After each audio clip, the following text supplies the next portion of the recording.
இந்த சிறப்பான மாநாட்டை தலைமை தாங்கி வழி நடத்துகிற விடுதலை சிறுத்தைகள் கட்சியின் தலைவரும் நாடாளுமன்ற உறுப்பினரும் அன்பு சகோதரருமான தொல் திருமாவளவன் அவர்களே, மேடையில் அமர்ந்திருக்கக்கூடிய பல்வேறு அரசியல் கட்சிகள் மற்றும் அமைப்புகளை சார்ந்த தலைவர்களே, இந்த கூட்டத்திற்கு திரளாக வருகை தந்து எதிர்காலம் குறித்த ஒரு நம்பிக்கையை ஏற்படுத்தி இருக்கக்கூடிய அன்பு விடுதலை சிறுத்தைகளே, உங்கள் அனைவருக்கும் மார்க்சிஸ்ட் கம்யூனிஸ்ட் கட்சியின் சார்பில் என்னுடைய மனமார்ந்த பாராட்டுக்களை தெரிவித்துக் கொள்கிறேன்.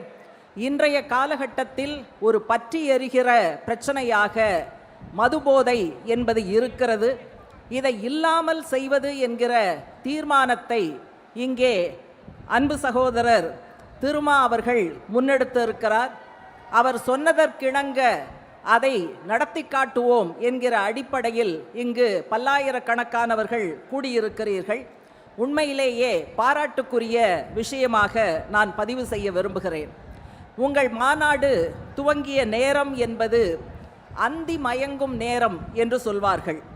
அந்தி மயங்கும் நேரத்தில் நீங்கள் நடத்துகிற மாநாடு புத்தி மயக்கம் கூடாது என்பதற்காக நடத்தப்படுகிற மாநாடு. அந்தி மயங்கும் நேரத்தில் நீங்கள் நடத்துகிற மாநாடு மக்கள் மதி மயங்கிவிடக் கூடாது என்பதற்காக நீங்கள் நடத்துகிற மாநாடு. இந்த மாநாடு பொதுவாகவே நம்பிக்கை அளிக்கக்கூடிய மாநாடு. அதில் குறிப்பாக ஆயிரக்கணக்கிலே பெண் சிறுத்தைகள் வந்திருப்பது என்பது பதிவு செய்து பாராட்டப்பட வேண்டிய விஷயம் என பார்க்கிறேன். நாங்கள் அலங்கார பதுமைகள் அல்ல, தலையாட்டி பொம்மைகள் அல்ல. களப்போராட்டங்களில் ஆணுக்கு இணையாக சமயங்களில் ஆண்களை விட அதிகமாக களத்திலே நிற்கக்கூடிய போராளிகள் நாங்கள் என்பதை மெய்ப்பிக்கக்கூடிய விதத்தில்தான் இங்கு வந்திருக்கக்கூடிய பெண்களை நாங்கள் பார்க்கிறோம்.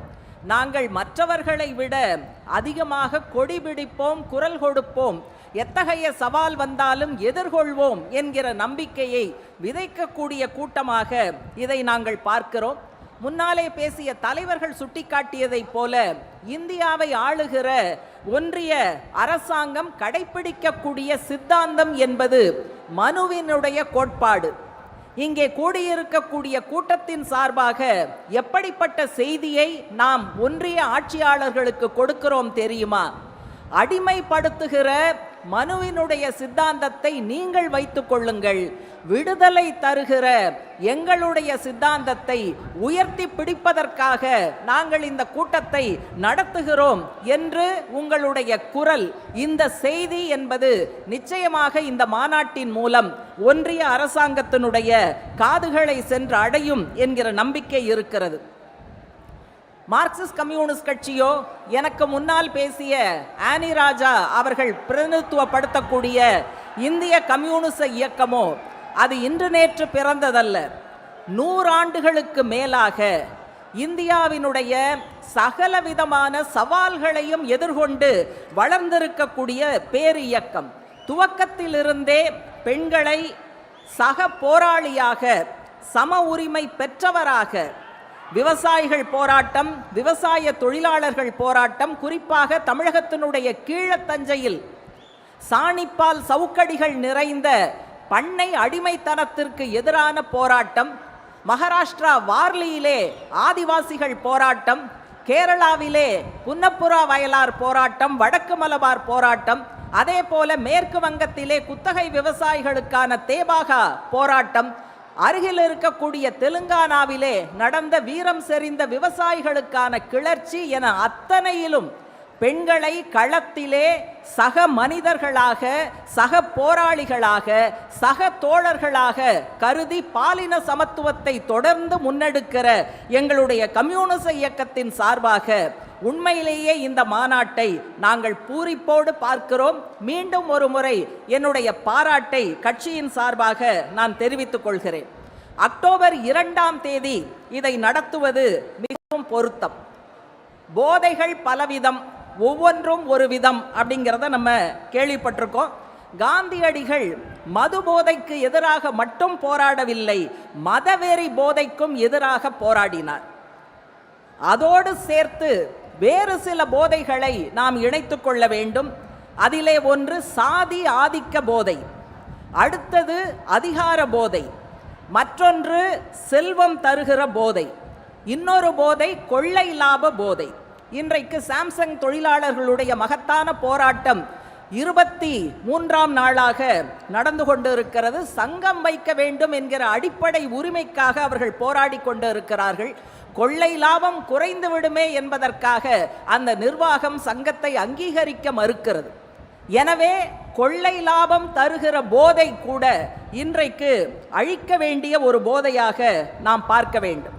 எனக்கு முன்னாலே பேசிய தலைவர்கள் இந்த போதையினுடைய சகலவிதமான தீங்குகள், பாதிப்புகள், சமூகத்தினுடைய ஒவ்வொரு அங்கத்தையும் இந்த போதை பழக்கம் எப்படி சிதைத்து போடுகிறது, எப்படி நாசப்படுத்துகிறது என்பதையெல்லாம் சொல்லி இருக்கிறார்கள்.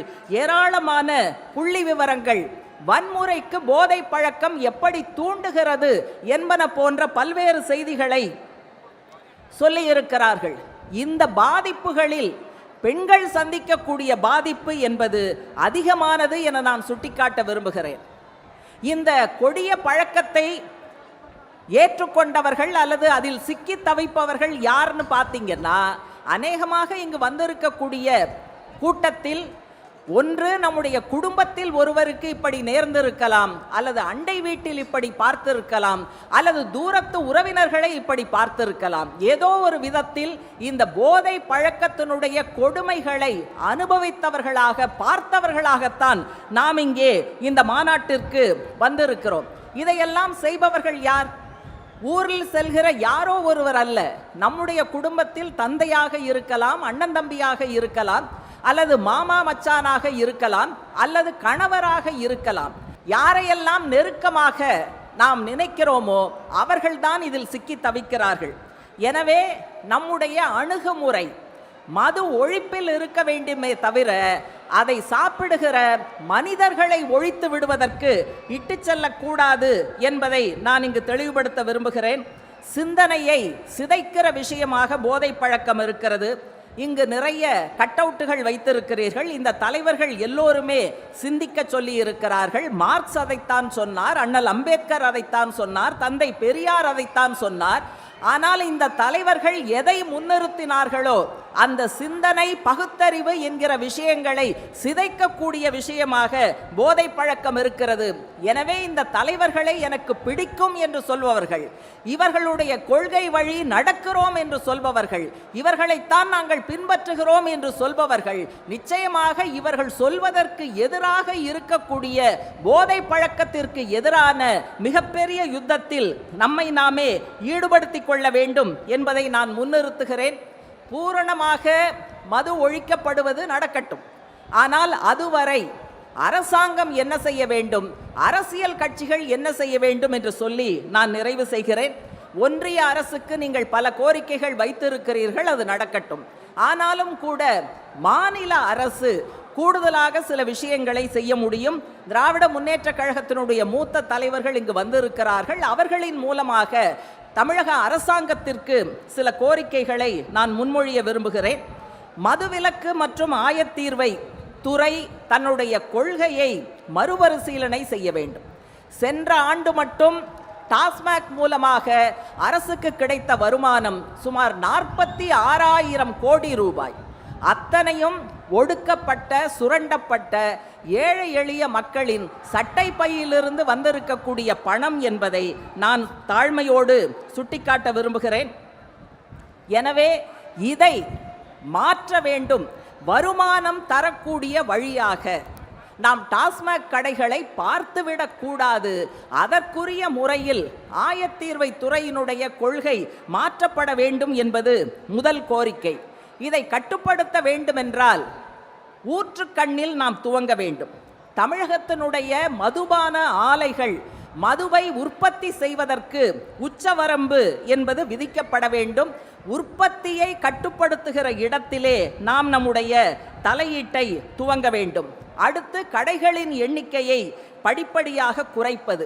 அனைத்திந்திய ஜனநாயக மாதர் சங்கத்தின் சார்பாக நூற்றுக்கணக்கான டாஸ்மாக் கடைகளுக்கு பூட்டு போடும் போராட்டத்தை நாங்கள் நடத்தி இருக்கிறோம். இதற்காக ஏராளமான எஃப்ஐஆர்கள் எங்கள் மீது பதிவு செய்யப்பட்டிருக்கின்றன. இருந்தாலும் இந்த போராட்டத்தை நாங்கள் தொடர்ந்து நடத்துகிறோம். அதே போல கடைகள் இயங்குகிற நேரம் குறைக்கப்பட வேண்டும். பொதுமக்கள் கூடுகிற இடத்தில் கடைகள் இருக்கக்கூடாது, அப்புறப்படுத்தப்பட வேண்டும் என்பன போன்ற பல்வேறு விஷயங்கள் நிச்சயமாக அரசாங்கம் செய்ய முடியும். அங்கே டாஸ்மாக் கடையில் பார்ல ரொம்பவெல்லாம் வசதி பண்ணி கொடுக்காதீங்க. நல்லா ஹாயாக உட்காந்து நிறையா நேரம் அங்கே செலவழிக்கும் போது உள்ளே இறங்குறதும் இன்னும் அதிகமாக போய்கிட்டே இருக்கு. அதனால கொஞ்சம் வந்தோமா முடிச்சோமா போனோமா அப்படிங்கிற மாதிரி ஏதாவது ஏற்பாடு பண்ண முடியுமா அப்படிங்கிற விஷயத்தை பார்க்கலாம். இது இப்படியே விட்டா என்ன ஆகுதுன்னா, ஒரு இடத்துல விலைவாசி உயர்வுக்கு எதிராகன்னு பேசினா பக்கத்தில் ஒருத்தர் வந்து, அக்கா நீங்கள் விலைவாசி உயர்வுக்கு எதிராக போராடுறீங்க, டாஸ்மாக் கடையில் சைட் டிஷ் விலையெல்லாம் ரொம்ப ஜாஸ்தியாக போயிடுச்சு, அந்த விலைவாசி உயர்வுக்கு எதிராகவும் நீங்கள் குரல் கொடுக்க மாட்டீங்களான்னு கேட்குற அளவுக்கு தான் இங்கே விஷயம் என்பது இருக்கிறது. எனவே மாநில அரசு, நான் வந்து திமுக என்பதற்காக சொல்லலை, பொதுவாக மாநில அரசுகள் இப்படிப்பட்ட விஷயங்களை செய்ய முடியும். உற்பத்தி, விற்பனை, இதிலே சில கட்டுப்பாடுகளை கொண்டு வர முடியும். அதே போல அரசியல் கட்சிகளுக்கு சில கடமைகள் இருக்கிறது.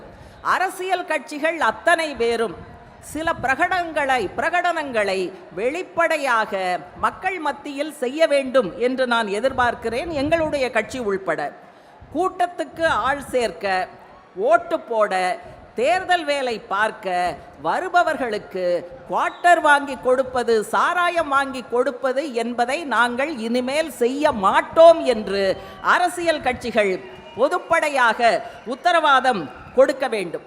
அதே போல கட்சியில் இருக்கக்கூடிய உறுப்பினர்கள், எங்களுடைய கட்சியினுடைய அமைப்பு விதிகளில் போதை பழக்கம் இருந்தால் கட்சி நடவடிக்கை எடுக்கும், குடும்ப வன்முறையில் ஈடுபடுபவர்கள் மீது கட்சி நடவடிக்கை எடுக்கும், பாலியல் துன்புறுத்தலில் ஈடுபடுபவர்கள் மீது கட்சி நடவடிக்கை எடுக்கும் என்பது எங்களுடைய கட்சியின் அமைப்பு விதிகளில் இருக்கிறது.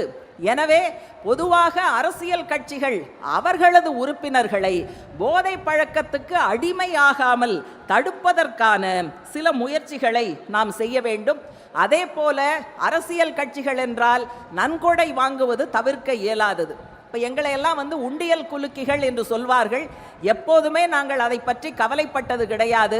மக்களிடம் வீடு வீடாக ஒடுக்கப்பட்டவர்களிடம், சுரண்டப்படுபவர்களிடம் உண்டியல் ஏந்தி, பக்கெட் ஏந்தி வசூல் பண்ணுவதை பெருமையாக நாங்கள் நினைக்கிறோம். கவலைப்பட வேண்டியது கள்ளச்சந்தையில் அல்லது பெரிய முதலாளிகளிடம் கை நீட்டி சூட்கேஸ் வாங்குகிற சூட்கேஸ் குலுக்கிகள் தான் கவலைப்பட வேண்டுமே தவிர உண்டியல் குலுக்கிகளான நாங்கள் கவலைப்பட வேண்டிய அவசியமில்லை. நாம் நன்கொடை வாங்கும் போது கள்ளச்சாராய அதிபர்களிடம் வாங்க மாட்டோம், சமூக விரோதிகளிடம் வாங்க மாட்டோம், பாலியல் வணிகம் செய்பவர்களிடம் நன்கொடை வாங்க மாட்டோம் என்று உறுதியான ஒரு நிலைப்பாட்டை அரசியல் கட்சிகள் பகிரங்கமாக எடுத்தால் நிச்சயமாக ஒரு மாற்றம் என்பது வரும். எனவே இது பெண்களுடைய பிரச்சனை அல்ல, இது ஒரு சமூக பிரச்சனை. அனைவரும் சேர்ந்து குரல் கொடுக்க வேண்டும். மார்க்சிஸ்ட் கம்யூனிஸ்ட் கட்சியை பொறுத்தவரை ஒரு போதையில்லா தமிழகத்தை இன்று இல்லாவிட்டாலும் நாளை உருவாக்குவதற்கான அனைத்து போராட்டங்களிலும் முன்வரிசையில் நின்று கலந்து கொள்வோம். விசிக எடுக்கக்கூடிய அனைத்து முயற்சிகளுக்கும் நடவடிக்கைகளுக்கும் நாங்கள் ஆதரவளிப்போம் என்று சொல்லி வாய்ப்புக்கு நன்றி சொல்லி நிறைவு செய்கிறேன். நன்றி, வணக்கம். இந்த மேடைக்கு இடதுபுறம் இருக்க தம்பிங்க தயவுசெய்து மேலே ஏறாதீங்க, கம்பியை பிடிக்காதீங்க, அது கீழே விழுந்துடும். கொடி கம்பத்தை பிடிக்காதீங்க, தயவுசெய்து கீழே இறங்க தயவுசெய்து கீழே இறங்க. பெண்களை உட்காந்துருக்காங்க, இருடிச்சுட்டு வந்துக்கிட்டே இருக்கீங்க, அவங்க வருத்தப்படுறாங்க. தயவுசெய்து ஆண்களை அப்படியே நிப்பாடுங்க, வர வேண்டாம், உள்ளதை வர வேண்டாம்.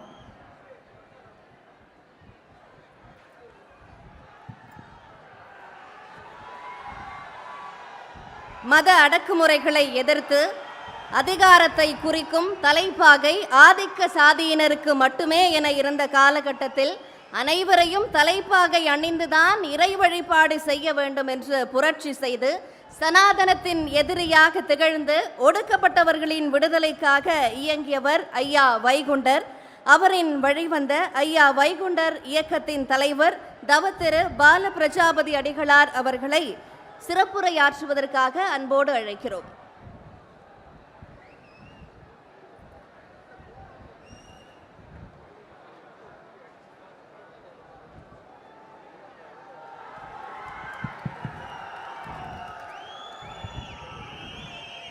தமிழ் உலகிற்கு கிடைத்த வரம் எழுச்சி நாயகன் எழுச்சி தமிழன் திருமாவளவன் அவர்கள். அவரை நம்பித்தான் எதிர்கால தமிழகம் ஏறுநடை போட வேண்டிய நிலைமையில் இருக்கிறோம் என்பதை நான் நினைவுபடுத்த ஆசைப்படுகிறேன்.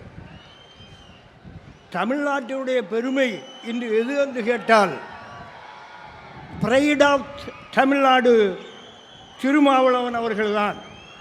எனவே தமிழ்நாட்டினுடைய பெருமை அவர் என்பதை நான் ஆணித்தரமாக சொல்லி அவருக்கு வணக்கத்தை சொல்லிவிட்டு இந்த வரலாற்று சிறப்புமிக்க இந்த நிகழ்ச்சிக்கு கலந்து கொண்டு சிறப்பிக்கிற அத்தனை பெரியோர்களுக்கும் என்னுடைய அன்பான வணக்கத்தை இந்த நல்ல நேரத்தில் உருவாக்கி கொண்டு காலத்தின் அருமை கருதி ஒரு சில வார்த்தைகள்.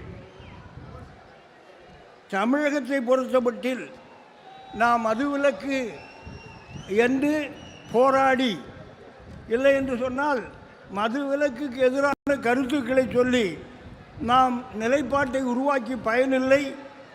அகில இந்திய அளவிலே வர வேண்டும். ஒரே ரேஷன் கடை என்று சொல்லுகிறார்கள், ஒரே ரேஷன் கார்டு என்று சொல்லுகிறார்கள். இந்தியா முழுக்க மதுவிலக்கு கொண்டு வர வேண்டும்.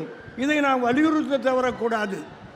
எனவே நம்முடைய இந்த தமிழுக்கு பெருமை சேர்க்கிற தமிழகத்தினுடைய எதிர்காலம் நலமுடன் வாழ வேண்டுமான